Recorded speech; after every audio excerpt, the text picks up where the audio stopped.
अब modern medicine में क्या है गड़बड़? अच्छा, ब्लड प्रेशर ज़्यादा हो गया, उसको घटा दो। ब्लड शुगर ज़्यादा हो गया, उसको घटा दो। अच्छा, कैंसर हो गया, इस बार उसको काट दो। हार्ट अटैक है, चलो एक स्टेंट लगा देते हैं। तो जब भी हम इस तरह के एक्शन करते हैं तो बॉडी का जो बैलेंस है, मैंने आपको ऑर्केस्ट्रा का एग्जाम्पल दिया था, राइट, वो जो हार्मनी है वो लॉस हो जाता है। जब हार्मनी लॉस होगी तो वो इंसान ज़्यादा तो जिंदा नहीं रहेगा, वो बीमार ही रहेगा हार्मनी को लॉस करके। मान लीजिए आपको मारुति की गाड़ी है, उसके एक टायर का खराब हो गया, उसमें ट्रक का टायर फिट कर दिया, वो कितना भी अच्छा टायर क्यों ना हो, मारुति गाड़ी और आगे नहीं चल सकती, right. So try to understand, हमें बैलेंस, हाँ टायर खराब हो गया तो क्या करें ये नहीं पता क्या करना है, लेकिन अगर ट्रक का टायर डालेंगे तो काम नहीं करेगा, ये मैं पक्का बता सकता हूँ, राइट। सो कई बार लोग मुझसे पूछते हैं सर अब बीमार पड़ गए तो क्या करें?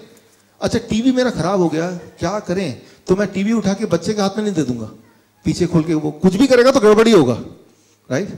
तो टीवी, बीमार पड़ने के बाद मेडिसिन खाना ठीक वैसे ही होगा कि भाई टीवी खराब होने के बाद टीवी खोल के एक छोटे बच्चे को दे दिया, भाई इसको ठीक करने की कोशिश कर, राइट।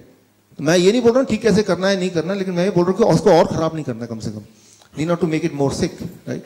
सो नाउ अगर ह्यूमन डिजीज की बात करें, इंटरनेशनल क्लासिफिकेशन ऑफ डिजीज 10, तो 1662 में पहली बार ये लिखा गया कि इंसान कितने तरह से बीमार पड़ सकता है, और वो था 81 तरीके से बीमार पड़ सकता है। और उसका जो लेटेस्ट एडिशन है दैट इज कॉल्ड ICD-10, अब वो फिगर आ गया 81 से 8000। इंसान आज की तारीख में 8000 तरीके से बीमार पड़ सकता है, 8000। लेकिन मैंने आपको शुरू में बता दी, इंसान एक्चुअली एक ही तरीके से बीमार पड़ता है मोस्ट ऑफ द टाइम, कि वो चिपचिपा हो जाता है ब्लड वेसल, देन इन्फ्लेमेशन होती है वहाँ पे, देन वहाँ ब्लॉकेज बनते हैं, और ब्लॉकेज जहाँ भी बना, जिस भी ऑर्गन में बना, वो ऑर्गन काम नहीं करेगा तो उसी का एक नाम दे देते हैं, right. Arthritis, gastritis, pancreatitis, otitis. Itis देख रहे हैं आप, आइटिस सुन रहे हैं? आइटिस का मतलब वहाँ पे घाव, उस ऑर्गन में घाव, राइट। तो बीमारी एक ही है, उसके नाम बढ़ते गए, अब 8000 हो गए, और हर बीमारी के 10-10 दवाइयाँ हैं, 80,000 different kind of medicine at least. So और उसके हज़ारों ब्रांड्स हैं, उसके हज़ारों डोजेज हैं, राइट, उसके हज़ारों कॉम्पोजिशंस हैं, कॉम्बिनेशंस हैं। So that is how the human disease वो बढ़ता ही जा रहा है, बढ़ता ही जा रहा है, राइट। सो नाउ यहाँ पे कंक्लूजन ये करें कि तो करना क्या है। मेडिकल मॉडर्न मेडिसिन जो सिम्टम बेस्ड है वो कॉस्ट बेस्ड नहीं। सिम्टम क्या होता है, कॉज क्या होता है, मैं इसको समझाता हूँ, इस पर फोकस करेंगे तो will reach to the solution. मान लीजिए यहाँ से आप घर जाते हैं, घर जाके देखते हैं, घर जैसे ही एंटर करते हैं, लॉक खोलते हैं, दरवाजा के अंदर जाते हैं, कितनी बदबू आ रही है, पता नहीं बदबू आ रही है, लगता है चूहे मरने की बदबू आ रही है, राइट, रहा नहीं जा रहा बिल्कुल। अब आप जाते हैं दोस्त के पास, किसी डॉक्टर के पास, किसी वैसे तो कोई वेल विशर के पास, घर में रहा नहीं जा रहा, बहुत बदबू आ रही है। वो बोलेगा अच्छा ये परफ्यूम लो, 2 दिन बाद 2 बार छिड़क लेना। 2 बार छिड़कते हैं, बदबू गायब, खुशबू आ रही है, लेकिन उसकी जो इफेक्ट है कम हो गया। वो जो चूहा जो मरा पड़ा था कोने में, वो जैसे जैसे समय बढ़ रहा है वो बदबू कम हुई, घटेगी बढ़ेगी?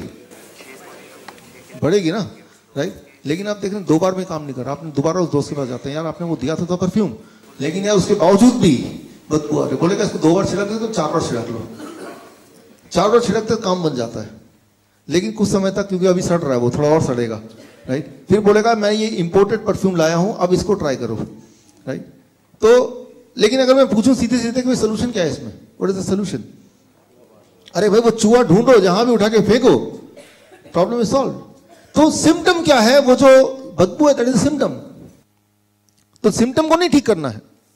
ब्लड प्रेशर बढ़ा हुआ आ रहा है, ठीक नहीं है, तो लेकिन ब्लड प्रेशर बढ़े को नहीं ठीक करना है, वो तो सिम्टम हुआ, राइट। वो हुआ क्यों? स्टोन है, स्टोन को निकाल दिया दोबारा स्टोन हो जाएगा, लेकिन स्टोन हुआ ही क्यों? वो कॉज को ठीक करेंगे तो बॉडी, याद रखिए, जिस चीज को बॉडी बना सकती है उस चीज को बॉडी डिसॉल्व भी कर सकती है। अगर बॉडी ब्लॉकेज बना सकती है तो बॉडी ब्लॉकेज डिसॉल्व कर सकती है। बॉडी स्टोन बना सकती है तो बॉडी स्टोन डिसॉल्व कर सकती है। बॉडी अगर किडनी डैमेज होता है तो किडनी रिवाइव हो सकता है। लिवर तो ऐसा है, वो छिपकली की पूंछ की तरह, उसको काट के 2 टुकड़े कर दें तब भी नया लिवर आ जाएगा। तो बॉडी के पास हीलिंग प्रॉपर्टीज हैं, लेकिन हीलिंग करने के जो टूल्स हैं वो टूल्स आपको देने हैं, लाइक द टाइगर, राइट।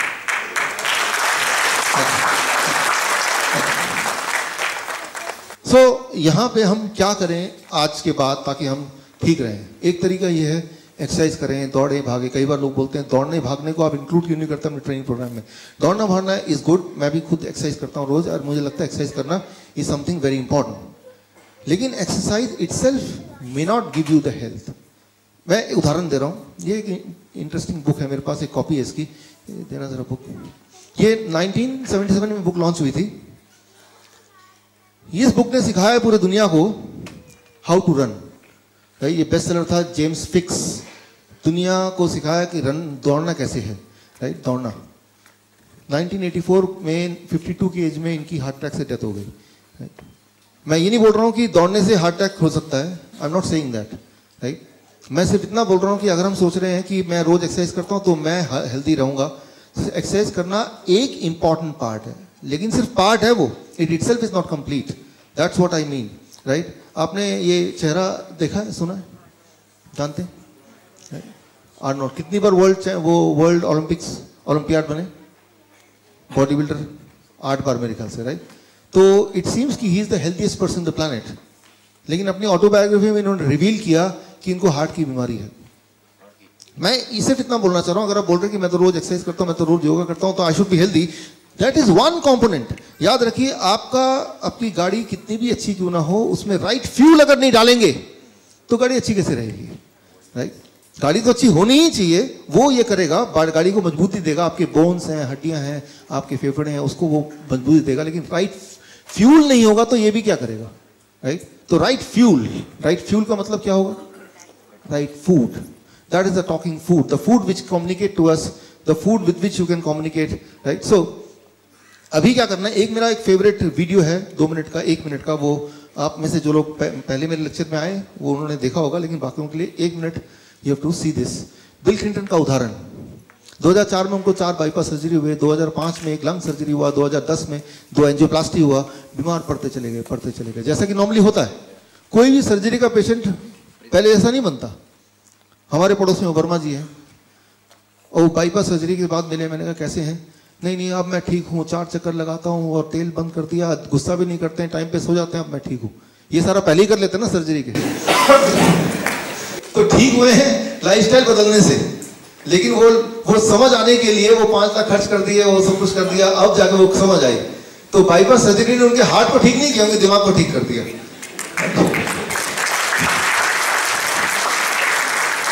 यही सारी बातें पहले बोला कि भाई आप थोड़ा चक्कर लगाओ, थोड़ा गुस्सा कम करो, ठीक टाइम पे सो जाओ, ठीक से खाना खाओ, right. So that is what so दिमाग को ठीक करना है तो कोई कारण है, सो प्लेसेबो इफेक्ट, राइट। सो बिल क्लिंटन की हम बात कर रहे थे। 2010 में उनको किसी ने चाइना स्टडी के बारे में बताया, तो बुक, राइट, 2010 में उनको ये बुक मिली, ये तो वियतनामीज एडिशन, इंग्लिश एडिशन मिला।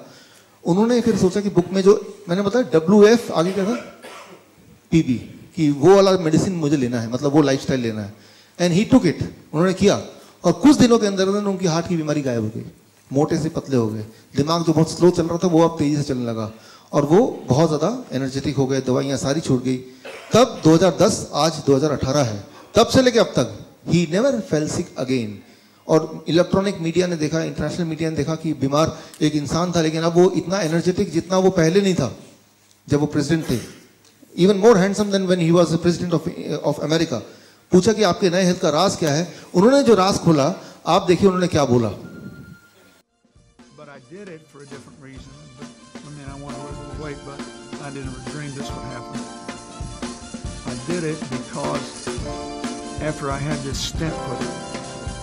I realized that even though it happens quite often that after you have bypasses, you lose the veins because they're thinner and weaker than arteries.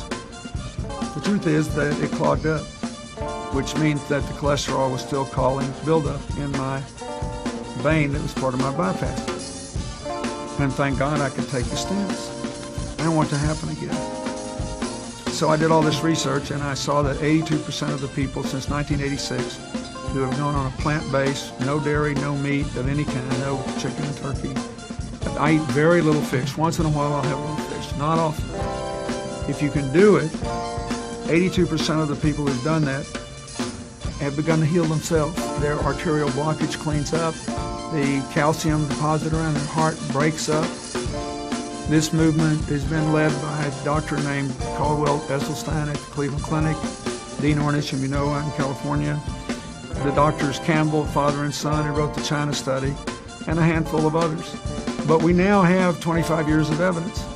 And so I thought, well, since I need to lose a little weight for Chelsea's wedding, I'll become part of this experiment. I'll see if I can be one of those that can have a self-clearing mechanism. We'll see. I hope you're healthy for many years and get to see grandchildren for many years. Me too. That's really the big deal. You know why? Hillary and I, we're happy. We love our son-in-law and we admire him, and we'd like to be around. If there's grandkids, we want to be there to do our part.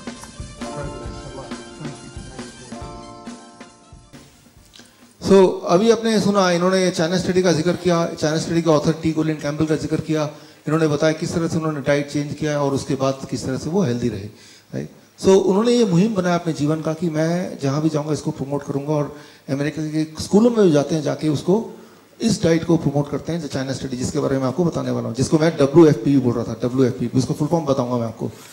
लेकिन उसको गहराई से देखेंगे कि bill Clinton one of the most powerful person on earth, उनको भी इस चीज़ को स्प्रेड करने में बड़ी कठिनाई आ रही है, और क्यों आ रही है, कैसे आ रही है, वो तो बोलने की जरूरत नहीं, इट इज अंडरस्टैंडेबल, राइट। आप तक क्यों नहीं पहुंच रहा है, देयर इज समवन जो कि चाहता नहीं कि ये आप तक पहुंच जाए, but anyway this is your opportunity to take it back home and try it yourself, अपने आप पे कीजिए।